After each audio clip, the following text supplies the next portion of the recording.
to die. Beneath this mask, there is more than flesh. Beneath this mask, there is an idea, Mr. Creedy. And ideas are bulletproof. So, YouTube has now started removing videos critical of them, publicly using the same community guidelines in which they state, "We encourage free speech and defend everybody's right to express unpopular points of view," as a reason to silence criticism directed at them. Having long failed to get a response from YouTube over its inability to correct mistakes or offer protection from users being subjected to harassment by such mechanisms as bot voting by a small number, I decided a more direct approach was required. The Achilles heel of YouTube is without question their advertising unit. You must have noticed the progressive spread of ads over YouTube. Given that YouTube is driven by profits, and that they make their profits off of adverts, this is the one channel of communication they cannot afford to make convoluted or intentionally difficult to use. They have to read these emails. It is essential to their financial survival of their profits. I had suggested that people write to YouTube via this mechanism. I timed the release of the video to be about 6 p.m. Friday Pacific Standard Time, to coincide with the YouTube staff going home for the weekend. Less than 12 hours later, the video was removed for community guidelines violations. Bullshit. Let's take a look at those guidelines, shall we, YouTube? Well, it's not porn, it's not drug abuse, gratuitous violence, shocking or disgusting hardly, it's not copyright, otherwise that would have been a DMCA issue. Then we come to the interesting stuff. We encourage free speech and defend everybody's right to express unpopular points of view. We do not permit hate speech, speech which attacks or demeans a group based on their race, ethnic origin, religion, disability, gender, age, veteran status, or sexual orientation, gender identity. Yeah, this is what I mean about the guidelines being so vague that anything could be a violation. But anyway, it's not that. It's certainly not hate speech, and this is certainly a free speech issue.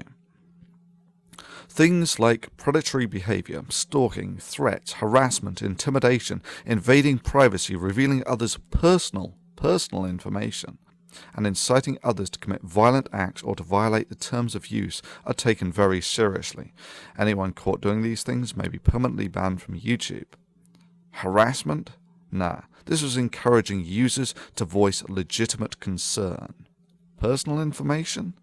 Well, I did include Susie Ryder's name. But then again, this was on the video on her advertised channel.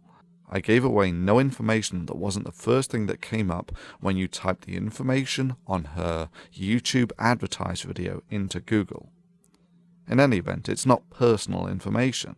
This is just the contact information for the ad sales director of YouTube.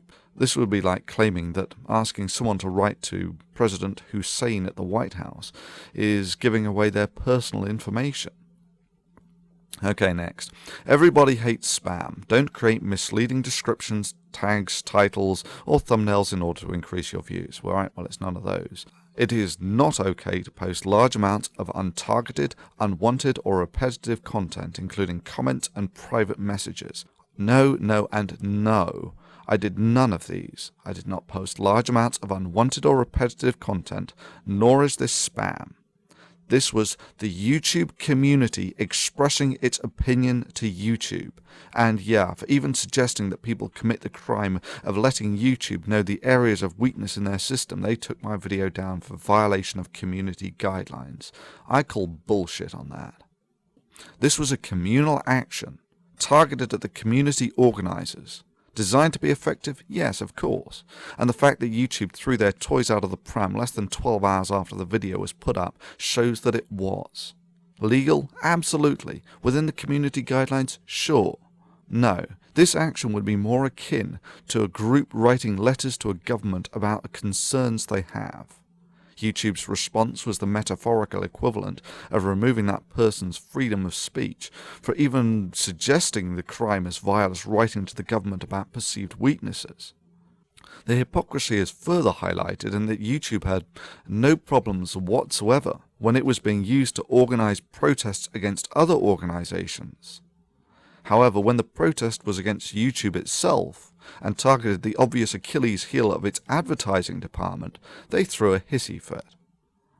So much for all those pious words about we encourage free speech and defend everybody's right to express unpopular points of view. Sure, when I did this I knew it was a calculated risk. I just figured that YouTube regarded its corporate image more highly than to burst into tears and throw its toys out of the pram at the first sign of someone organising a protest against them. Evidently I made a mistake. So what have we learnt from this? Well, firstly, YouTube has shown us that they get real pissy when you write to its advertised channel. The one channel of communication, it needs to be clear and easy to use. Secondly, YouTube's guidelines regarding encouraging free speech and defending everybody's right to express unpopular points of view does not extend as far as videos critical of YouTube or suggesting protests against it. Let me just conclude this by listing the second weakness of YouTube, just to make it explicitly clear. If you are one of the relatively few who has a big channel, then YouTube has you by the balls.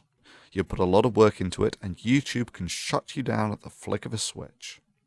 If you have a small channel, and there are millions of you who do, then you have YouTube by the balls.